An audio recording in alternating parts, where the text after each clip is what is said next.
Hello guys, പുതിയൊരു വീഡിയോയിലേക്ക് എല്ലാവർക്കും സ്വാഗതം. ഞാനിങ്ങളുടെ സ്വന്തം തപ്പൻ. അപ്പം ഇന്ന് നമ്മ അർബാനയിലുള്ള കുറച്ച് വീഡിയോ ആണ് നിങ്ങൾക്ക് കാട്ടാൻ വന്നത്. അപ്പം എൻ്റെ വീഡിയോ എടുക്കണേ നമ്മുടെ സ്വന്തം സൈമണാണ്.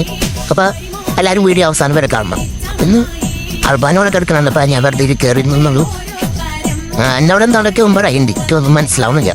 എന്നോട് ഇങ്ങനെ വെറുതെ നിൽക്കാനാണ് പറഞ്ഞത്. ഇവനെന്തോ വീഡിയോ ഇരിക്കാൻ പറഞ്ഞ ഈശ്വര ഇന്ന് ആരെയാ അവൻ കൊടുത്തു അറിയാത്ത പോലെ നിൽക്കാം. ഇതിനെന്താണ്ടൊക്കെ ചെയ്യേണ്ടത് എടാ ഹെലിക്കാൻ പോകണടാ. എന്നിട്ടാണ് ആ മുഖത്തേക്ക് ഇപ്രാന്തൻ അനം കൊണ്ട് പോകുള്ളൂ. എന്തായാലും ചത്ത പോലെ കിടക്കാം. അറുപാനല്ലേ ഈ നാടിനെ കൊണ്ട് കുറേ നേരം ഒന്നിക്കാം. എടാ പല കാണാൻ പോകണ എടാ പതുക്കൂട്ടടാ. എടാ സൈമ എടാ മൈര കൊയ്യോ സോറി ഗൈസ്, ഞാൻ തെറിവിക്കാൻ പാടില്ല. ഇനി മേലെ ഞാൻ ഇവൻ്റെ കൂടെ വീഡിയോ ചെയ്യാനില്ല. അപ്പം ഇനി മുതൽ ഞാൻ എനിക്കെൻ്റെ പുതിയൊരു അക്കൗണ്ട് ഉണ്ടാക്കാൻ പോണ്. അപ്പം എല്ലാവരും എന്നെ അതിൽ സപ്പോർട്ട് ചെയ്യണം. അപ്പം ഇത് ഈ നാളായിട്ടുള്ള എൻ്റെ ലാസ്റ്റത്തെ വീഡിയോ ആയിരിക്കും. അപ്പം ഓക്കെ ബൈ, അടുത്ത വീഡിയോയിൽ കാണാം.